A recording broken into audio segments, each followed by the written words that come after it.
Hey, Taylor Rapp here from the LA Rams. Shout out to Steve Taylor, the real sports guy, and the honorary Ram. When Steve talks sports, you better listen. Thanks, Steve from the Rams, for your continued support and love. We are taking it all the way this year, but you already know that. Go Rams.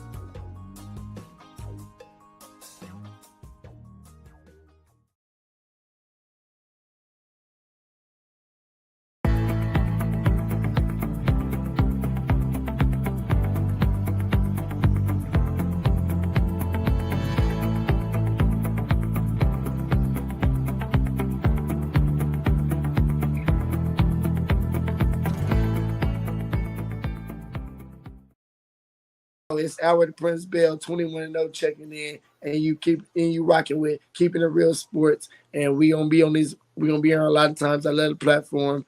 Check in. It's the new wave. Like, follow, subscribe, and do all that good stuff.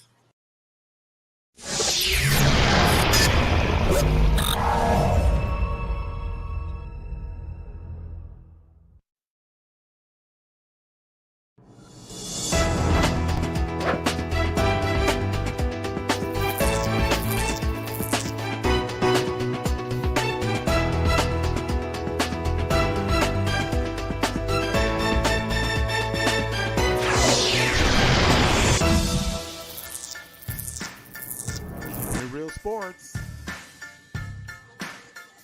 Welcome to the Keep It Real Sports Podcast. I am the real sports guy, Steve Taylor. He is the Sandman, Andy Sanzada. Man, it is another great Saturday. Sandman, so much to cover. The NFL.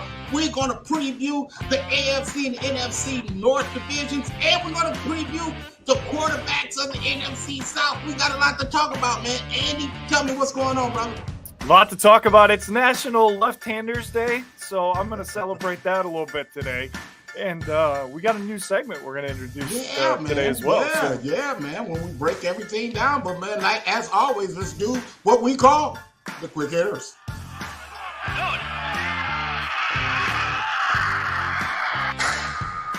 Quick hitters. All right, Steve, it seems like this becomes a theme for our show lately. We got breaking news this morning. Deshaun Watson, after playing in last night's game, publicly comes out and apologizes in an interview with Aditi Kinkhabwala in the pregame show. And on top of that, now is willing to accept an 8-game suspension and a $5 million fine from the NFL in order to potentially avoid a season-long suspension. What the hell else was he going to do, Andy? I mean, really? It's about time. I'm just glad he finally became remorseful about the whole situation. That was long overdue. I think had he done that, we wouldn't even be talking about an appeal, but we got to move on. Also last night, breaking news, a major hit to the San Diego Padres. Fernando Tatis Jr. suspended 80 games for taking an illegal PED, and it was for ringworm? Come on, really? Yeah. Come on, man. Grow up, dude. It's time for you to grow up, man. You know, you got 340 million to grow up. Grow up. Andy, hey, man, this week in sports news, man. Hey, look here. We like to break everything down and bring you the week's news in sports. We got a new segment. We call it, Oh, by the way.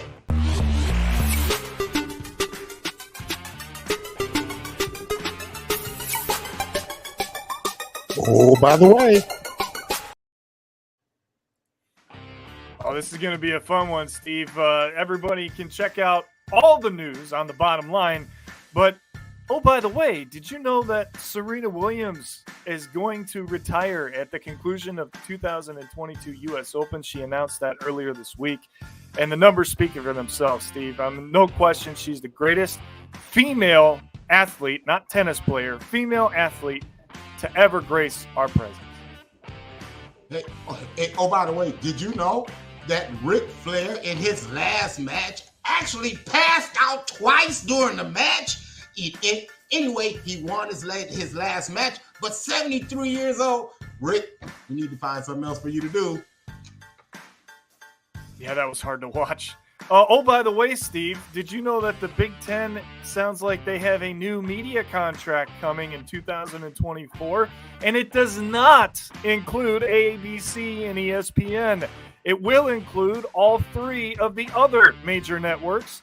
NBC will take the night games, CBS will have the mid-afternoon games, and Fox will have, as always, their Big Ten game of the week. I'm excited about this exposure for the Big Ten. I think it's going to be a great thing to not be locked into one network, or 2 networks, I should say. Oh, by the way, did you know that the deal is near completion? It's going to go down either November 12th or November 19th. This is what we've all been waiting for. Crawford versus Spence. It's done deal. Can't wait. All right. You know what else I can't wait for? I can't Sure. wait for the hurry up, man. We got a lot to get to today. Man, we got so much to get to. So let's, what we call, hurry it up.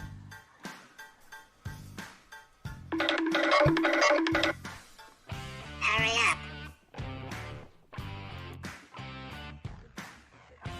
All right, Man, we partner, go ahead. Go ahead. That's on you. All right, I was gonna say, I know everybody knows how much we love football, right? And we love the NFL. And it's never too early, as soon as training camp starts, to talk about the NFL. So we're gonna do that, and we're gonna do what we call our top 5 breakout players for 2022. And I got to give you credit, my friend, because you came up with a very nice list that we're about to break down. Yeah, and see, these are second-year players, man, that are on the cusp of breaking out and having big seasons. Andy, man, look here. When we went in and we put our heads together, we came up with it. The first one, it's going to be, well, kind of obvious. Let's go to number 5 on the list, Andy. All right, let's take a look at number 5, and we've got Trevor Lawrence, the quarterback for the Jacksonville Jaguars, who played in the preseason game against the Browns last night and looked pretty sharp in his first couple series now that he's on the field. And with Travis Etienne, Steve, I think that's going to help him a lot as well. No, what's going to help him more, Andy, is Dougie P. Doug Peterson is bringing him in. He's a quarterback whisperer. We saw it last night. He looked confident. He's got total grasp of the offense. Look for Trevor Lawrence to be one of our top 5 breakout players for 2022. Okay, and a lot of people, when they think breakout players, Steve, they think stats, they think highlights, they think offense.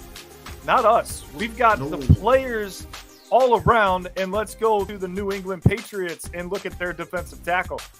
Well, Christian Barmore only had a sack and a half last year, but we know in Bill Belichick's stellar defense what he's going to bring to the table. He's going to bring more. They're going to utilize him more in one-on-one situations to get him to the quarterback. I'm expecting a near double-digit sack total for Christian Barmore. Look for him to break out this year.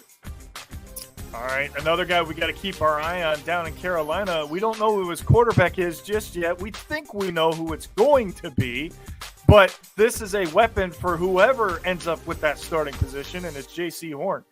Well, the thing with JC is he got hurt last year. He tore his ACL. He's back now. Right now, he's on the PUP list, but this kid is primed and ready to rock. What they're going to do with him is they're going to put him on your number 1, and he has the athletic ability to shut down your number 1 wide receiver. JC Horn, breakout season for him. Yeah, and that's my bad. I said receiver, and he's a cornerback, so I'll take the fault for that one. But a little bit of a scare for this one last night. You and I both were a little nervous when we heard about this. Let's hope it's not serious, but Zach Wilson gets the injury in the preseason game.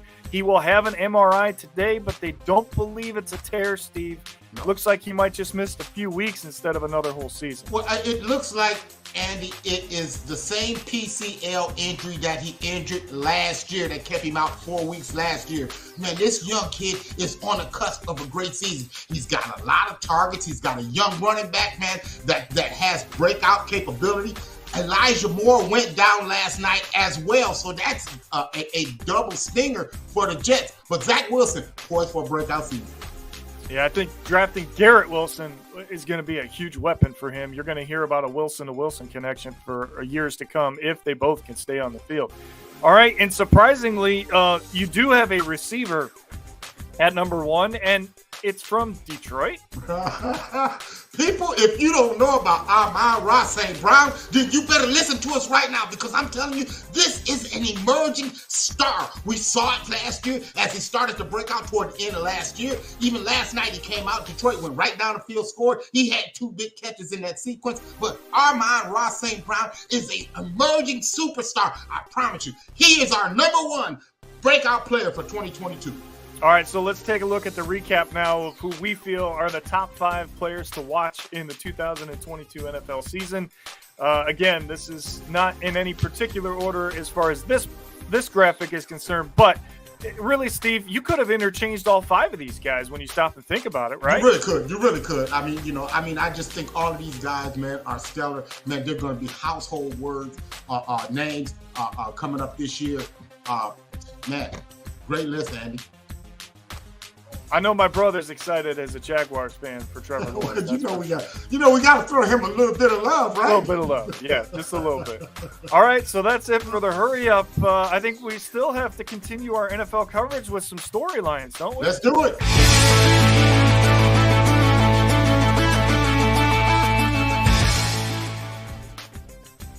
All right, Steve. Well, the New York Jets might be cursed right now if Zach Wilson's in a serious spot, because they already lost a big piece of their puzzle earlier this week when Mekhi Becton went down for the season, unfortunately, with a knee injury. Any concerns here about this being a season-ending detrimental injury? No, well, because Mekhi Becton had been struggling. He's a young guy, and he has a great upside. But what they did is they went out and they signed Dwayne Brown, a 2-time Pro Bowler, to go into that position. So you plug him in, and you don't have to worry about the young quarterback's backside. I like what they did now. All we were doing right now, if we're in New York, is we're crossing our fingers and we're hoping for the best for that young man, stud quarterback, Zach Wilson. Well, what's going on in Carolina? I mean, I keep hearing Baker won the job, and then earlier this week I heard he still hasn't won the job. But no matter what, it appears that if you're Sam Darnold, you can't win, because now there's rumors that they're shopping him despite the fact he's competing for the number 1 job. Well, Matt Rule is impressed with Baker Mayfield's knowledge. They didn't realize he was as football savvy as he is. He's come in, and in the midst of a couple of weeks, he's pretty much learned the playbook. So what are they doing? They're shopping a guy who's been there and done that. We know what we got in Sam Darnold, okay? We don't know what we have in Baker Mayfield. Let's rock with what we don't know rather than what we do know. All right, and speaking of the Browns, you were talking about Mayfield, former Brown. Kareem Hunt wants out, requests a trade, not happy with his contract. It's not the play time, Steve. It's not the fact that he's not getting the ball. It's once again, for all of these guys, it's the money. But the Browns said, not so fast. That's not going to happen. And I'm glad that they said no, because if Nick Chubb goes down, they're going to be in a tough spot. So, I think the Browns did the right thing, but you've got some rumors swirling about where Hunt could end up.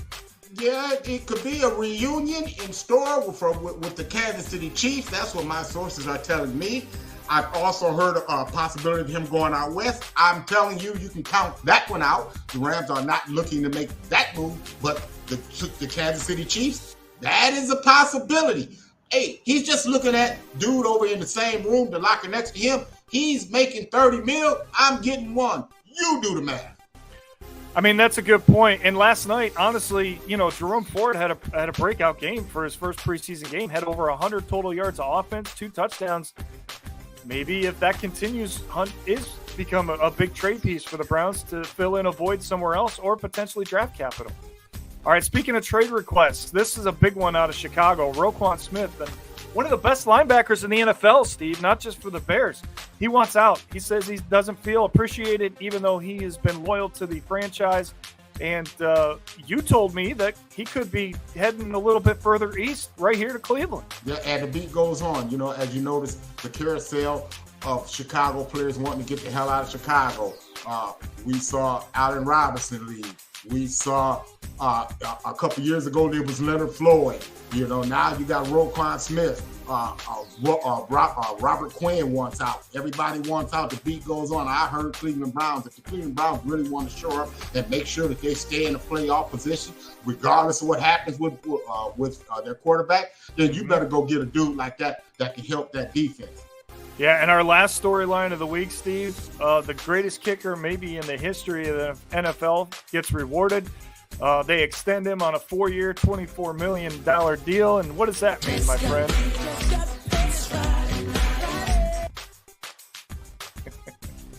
I don't think there's any denying that anybody would want to sign Justin Tucker to that kind of contract, right? Pretty much. All right, so that's going to do it for the storylines. Now I think we need to break down some quarterbacks.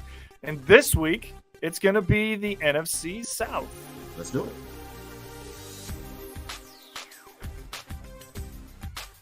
All right, Steve, let's start with who we anticipate will be the starters. That's what we did with this list. And for Atlanta, it's going to be Marcus Mariota. Now, he spent most of the season on the bench in Vegas last year. He barely saw the field, and yet they want to bring him in and make him the guy. Well, you know what? He didn't look good. In all fairness to him, you got to throw those stats out because he was on the bench most of last year. What you got to look at is he is back with Arthur Smith, is the guy who brought him into the league, who was his old offensive coordinator, and they built that offense around him. What you're going to see is a lot of read options with him, a lot of RPOs moving him outside of the pocket. That drive against the Lions last night, against ones, it looked pretty good to me. Well, I mean, they've been saying he's been really strong in camp. And like you said, Arthur Smith and him played together in Tennessee, and they built something there before Tannehill came in and really kind of made his statement to be their number one. All right, number 3, you've got Baker winning the job for Carolina. So those are his numbers with Cleveland last year. It's still not a done deal in terms of officially, but come on, Steve. He's going to get the Come on, man. We know. We already know, man. It just hasn't been said, man. They saying it. They just not, by them not doing anything, they're saying it. All right, number 2, this is going to be one to keep an eye on because he already got hurt again. It's not the same injury, but it's another injury making the Saints fans a little nervous. But Jameis Winston comes in at number 2. And, Steve, when he was healthy last year, they were pushing Tampa for the division. Yeah, they were. Well, they got the one thing that don't go away, people, is defense. Defense travels. And all you need is Jameis not to turn the ball over. But the graphic I want you to look at, people, is his quarterback rating. It's 102.8. And I want you to just hold that thought for a minute. I'll finish it momentarily once we get to the next graphic. Can you go to the next graphic, please? Absolutely. Obviously, number 1 is number 1. Tom Brady, and we know about that, but look at his quarterback rating. So what I'm saying about Jameis Winston is at the time he got hurt, he was just as good as Tom Brady quarterback rating-wise. Just saying. Yeah, and we had it in our by the way ticker. Brady stepping away from the team for a couple of weeks to deal with some personal reasons, but apparently, Steve, it's nothing medical. It's nothing too serious. This was already agreed upon before he even got to training camp.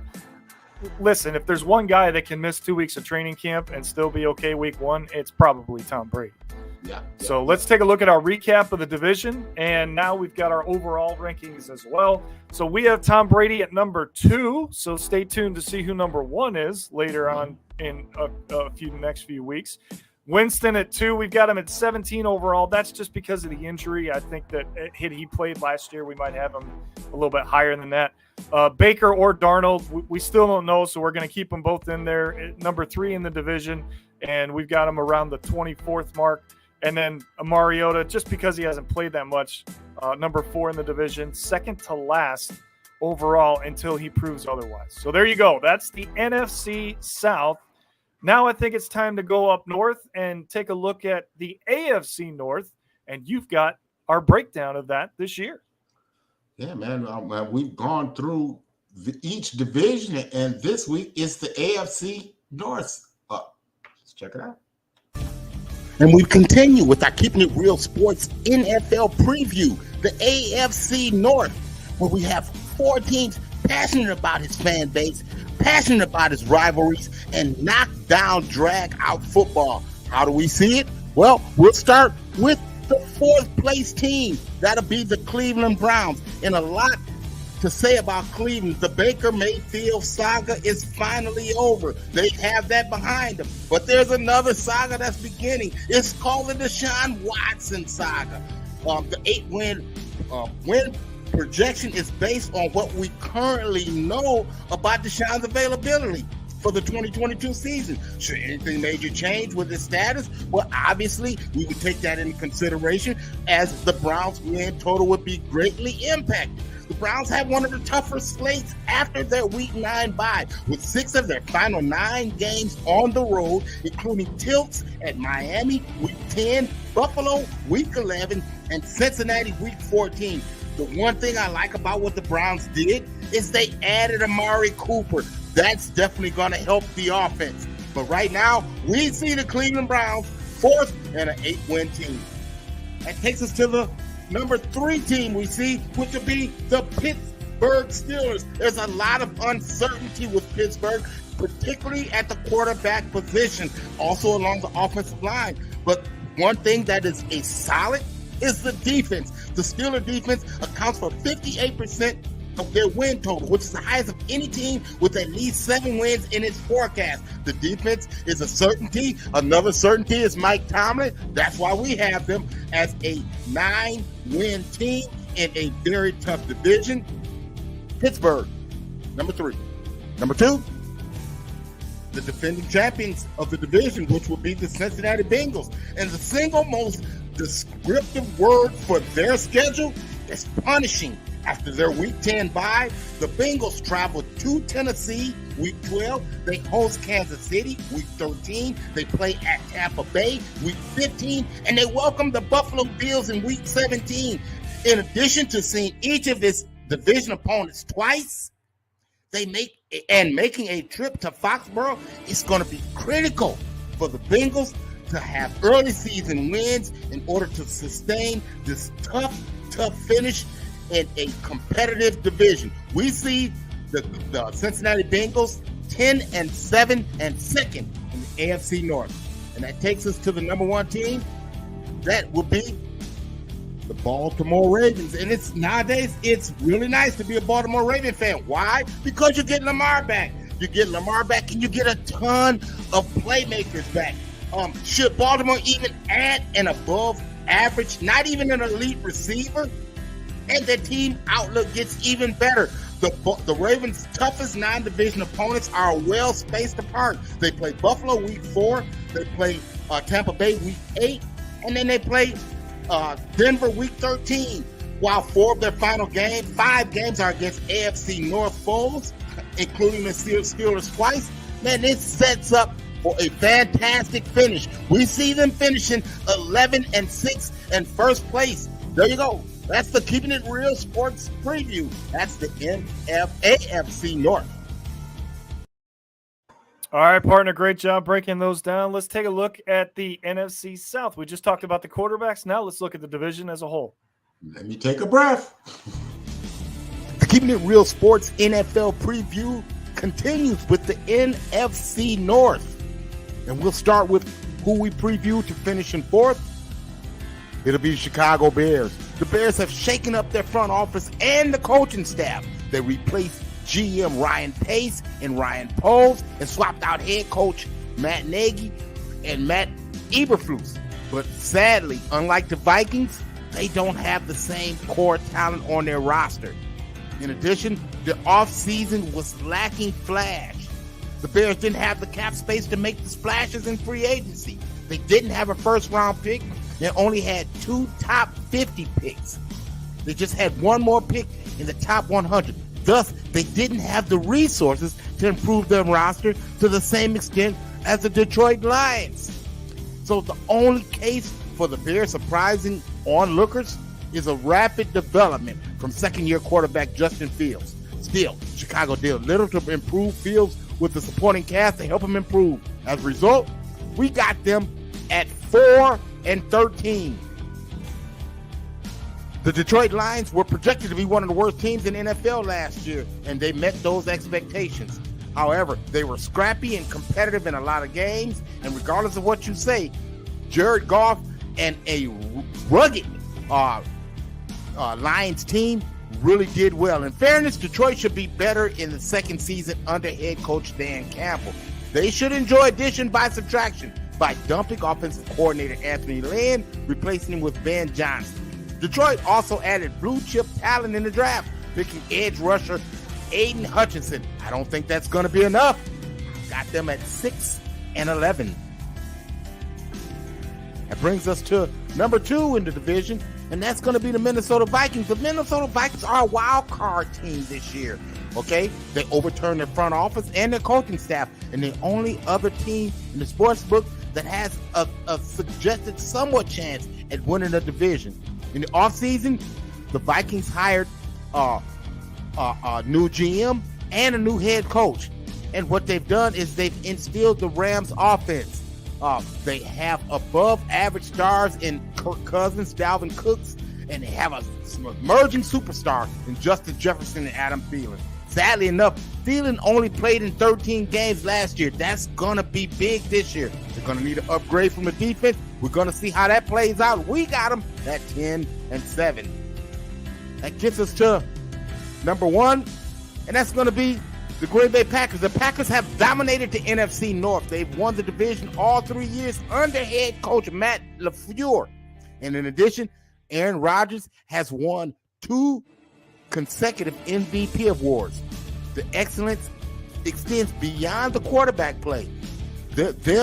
What they're going to have to do this year is overcome life without superstar wide receiver Devontae Adams.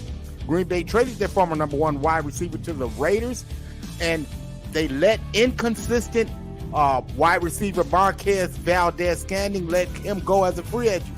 Perplexingly enough, they took a buffet to replace those guys. They really haven't done it. Their biggest free agency acquisition was Sammy Watkins. Is that going to be enough? They've got that man with 2 A's in his name. And as long as they got him, they're good enough to be 12-5. There you go. For Keeping It Real Sports NFL Preview. That is the NFC North Edition.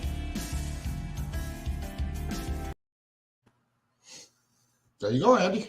All right, partner. We'll close out the previews next week with the AFC and NFC West. All right, Steve, I think you got a little... Man, are we serious, man? Sometimes, man. We got a good one. Check this out. No one has ever done that. No one has ever done that in the history of Dota. Are you serious?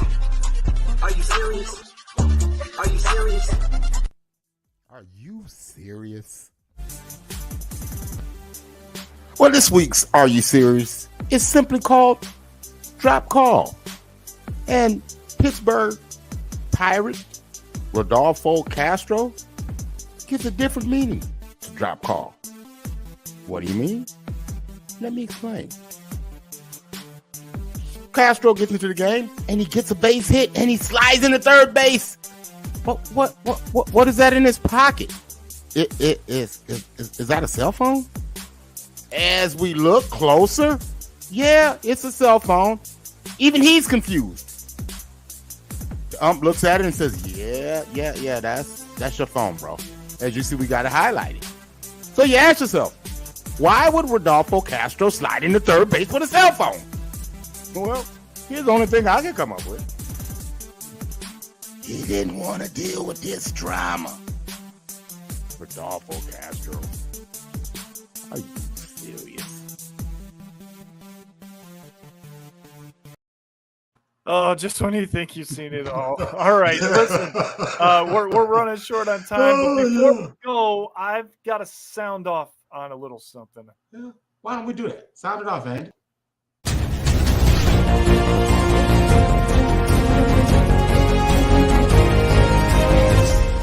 Sound off. My sound off this week is on Live Golf. You heard me say it last week. We ran out of time. I wanted to save it for this week. There's a reason for that, okay? 30 seconds was not enough time to say what I want to say, okay? Let's start first and foremost with the real reason that players are leaving the PGA Tour to go and join Live Golf. And there it is, right there. That graphic says it all. The money bags, the dollar signs, that's it. That's the only reason. Because I'm telling you right now, I've seen this firsthand on YouTube. It's not entertaining, okay? First and foremost, I think all the players that went over there don't respect the game of golf because they only want to play 54 holes. Okay, let's start there. Second of all, I said it was about money. Now, 2 weeks ago, you had 11 players that left to take the money, now want to sue the PGA Tour if they can't come back and play because Live Golf doesn't have enough tournaments yet. Guess who's got a problem with that? the players that are still on the PGA Tour. And here's a perfect example. Will Zalatoris. If you're going to try and double dip, that's where a lot of guys have an issue. Billy Horschel also said the same thing. We're not happy about that, and they shouldn't be. You know, the one guy that probably should stay in Live Golf is Phil Mickelson. Here's why. His last 10 PGA Tour events, this is atrocious. 6 missed cuts. He has not finished higher than 30th. Okay? He's the one that needs to go over there and make the money. And oh, by the way, he's not winning in that tournament either. He's done. He needs to hang it up. His golf game doesn't exist anymore. I don't know why they're paying this man $200 million.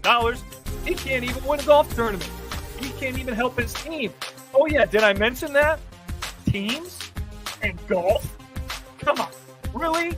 I was watching one of the events where they were explaining the team idea, and they said it was to spice up the game of golf, okay? I got news for you. People that watch golf, people like myself who play golf, it doesn't need to be spiced up. We like it for what it is, okay? And you know who else does? Davis Love. Look at this. If Liv Guy's playing in the U.S. Open, we're not going to play. If they sue and they win, guess what? We're not playing. We won't be there.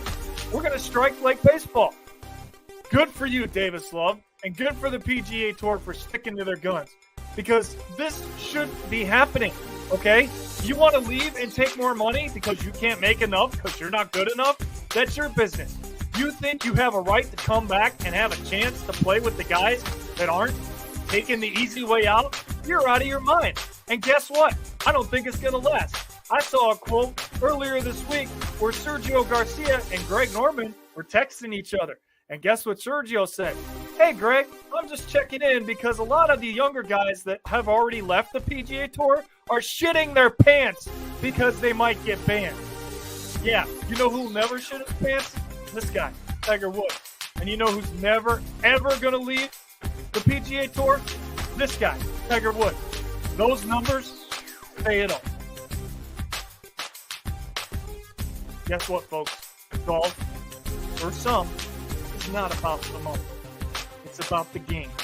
It's about tradition, and it's about major championship, a legacy, and the respect that goes with the etiquette of a sport that was started in Scotland and is played by everyone of every race, of every gender across the world. That's my soundbite.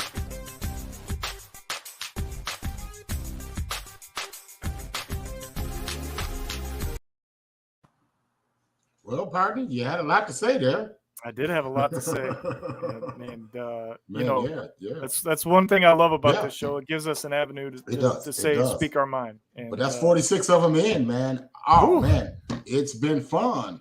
Yeah. But we got to run until next week. We wish you love. And peace. Deuces. See you next week.